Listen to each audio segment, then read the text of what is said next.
Assalamualaikum warahmatullahi wabarakatuh. Saya Mursito dari Prodi Ekonomi Universitas Pancasakti Bekasi, Kampus D yang berada di Jalan R.A. Kartini nomor 27. Oke, good people. Kali ini saya akan berbagi pandangan terkait dengan tema pengaruh media sosial di masa pandemi. Pandemi COVID-19 tidak hanya menyerang banyak jiwa, namun juga memberikan pengaruh besar pada masyarakat melalui media sosial. Informasi yang banyak, baik yang akurat ataupun yang tidak benar, termasuk teori konspirasi terkait COVID-19 ini menyebar dengan cepat, pesat, dan skala besar di media sosial.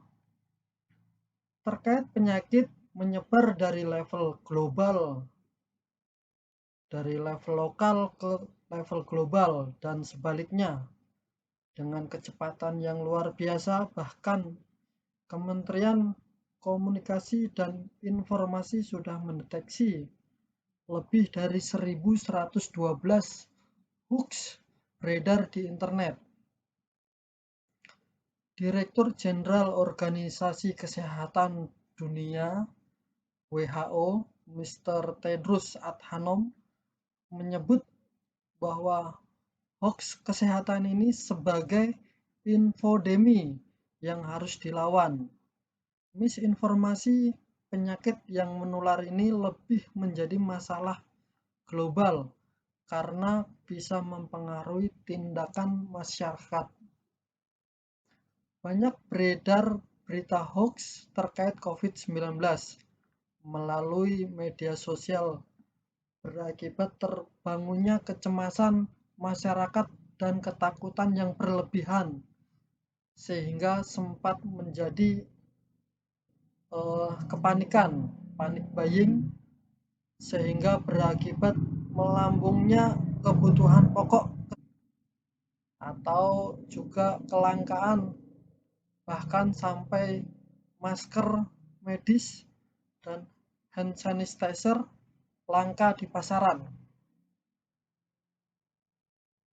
Dikala kita sedang bekerja dari rumah, work from home, WFH, untuk mengurangi kejenuhan saat bekerja, biasanya kita lebih sering membuka media sosial. Namun tahukah Anda bahwa tidak semua informasi yang tersedia di media sosial adalah informasi yang benar dan faktual. Agar tidak termakan isu palsu atau hoax saat menggunakan media sosial, maka berikut beberapa tips yang dapat saya sampaikan. Pertama, kita dapat melakukan kita dapat follow akun-akun yang kredibel, media-media yang kredibel, situs-situs resmi pemerintah, akun-akun resmi pemerintah, media-media yang terpercaya pada situasi saat ini. Sebaiknya kita hanya mengakses berita atau informasi dari akun resmi pemerintah dan media yang terpercaya tersebut. Tetap update berita itu penting, akan tetapi lebih penting memastikan sumber informasinya. Setidaknya dapat meminimalisir berita hoax. Temukan hal baru dengan menciptakan rasa ingin tahu yang besar.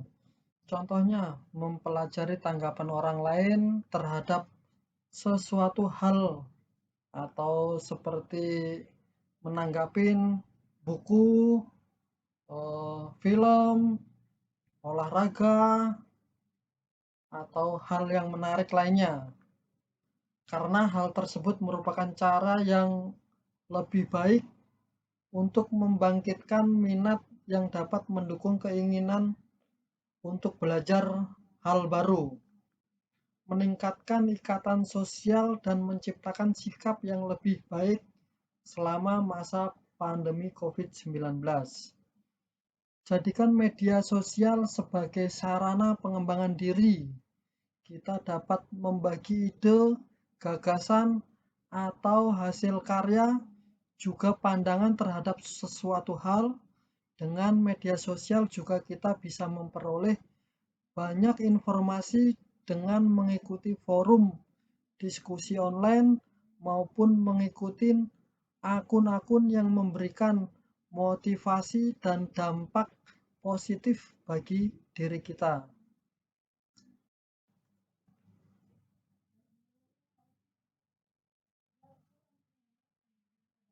Contohnya, mempelajari tanggapan orang lain terhadap sesuatu hal atau seperti menanggapin buku, film, olahraga, atau hal yang menarik lainnya. Karena hal tersebut merupakan cara yang lebih baik untuk membangkitkan minat yang dapat mendukung keinginan untuk belajar hal baru, meningkatkan ikatan sosial dan menciptakan sikap yang lebih baik selama masa pandemi COVID-19. Jadikan media sosial sebagai sarana pengembangan diri. Kita dapat membagi ide, gagasan, atau hasil karya, juga pandangan terhadap sesuatu hal. Dengan media sosial juga kita bisa memperoleh banyak informasi dengan mengikuti forum, diskusi online, maupun mengikuti akun-akun yang memberikan motivasi dan dampak positif bagi diri kita. Selain itu juga bisa berbagi segala sesuatu yang telah dicapai, menggunakan media sosial dengan cara yang positif juga bisa dilakukan dengan membagikan hal-hal yang kita lakukan dengan baik atau membagikan eh, pencapaian yang telah kita lakukan atau sebelum yang belum kita sebelum sebelum kita lakukan.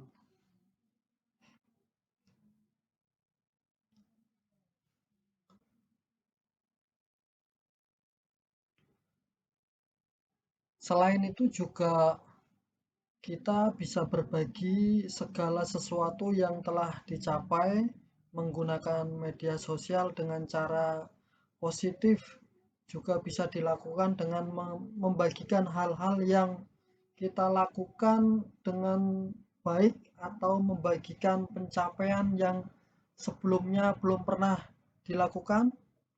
Misalnya saja dengan memposting jumlah buku yang telah selesai kita baca selama WFH, atau aktivitas olahraga misalkan, atau kerajinan tangan yang kita buat sendiri, yang kita lakukan atau kita buat di rumah. Buatlah konten secara bijaksana di era digital saat ini. Orang dengan sangat mudah menyebarkan konten positif maupun negatif, padahal akibat dari konten yang dimuat di media sosial harus dipertimbangkan dahulu secara sungguh-sungguh. Apabila di media seperti ini, semestinya kita membuat konten yang bijaksana, sebarkan kebaikan dan hal positif untuk mendukung sesama, serta kurangi konten yang cenderung menyudutkan dan provokatif. Kita juga harus membangun empati pada situasi saat ini, harus lebih teliti dan selektif dalam membaca sebuah informasi. Upayakan tidak berlebihan dalam berselfie, berfoto, karena itu bisa menghilangkan empati. Juga disarankan tidak menggunakan emotion, emoji di media sosial saat terjadi musibah atau krisis seperti saat pandemi COVID-19 saat ini. Kurangi terlalu banyak informasi karena pada situasi saat ini kepanikan, rasa takut, dan kecemasan dialami banyak orang. Kita harus paham dengan kondisi psikologi kita karena eh, membantu imun kita tetap baik. Salah satu cara agar tidak mengalami masalah tersebut adalah dengan mengurangi banyak informasi yang diterima atau diakses. Karena kita harus mengatur kapan harus mengakses informasi, informasi seperti apa yang harus dicari dan diterima, dan pastikan informasi yang valid dan benar saja. Mari berlomba-lomba memberikan manfaat bagi khalayak pada masa pandemi COVID-19 ini dengan menerapkan atau misalkan dengan WFH waktu yang kita miliki untuk mengakses media sosial tentu lebih banyak, namun pastikan menjadi lebih bermanfaat. Hal-hal yang bisa kita lakukan di antara adalah memberikan informasi dan tips cara misalkan menangkal virus COVID-19, mengedukasi masyarakat mengetahui gejala COVID-19, prosedur dan langkah dalam penanganan COVID-19, atau berita-berita yang positif dan bermanfaat bagi masyarakat umum agar lebih bermanfaat lagi ilmu-ilmu yang kita bagi. Demikian pandangan dari saya. Kurang dan lebihnya mohon maaf. Terima kasih. Assalamualaikum warahmatullahi wabarakatuh.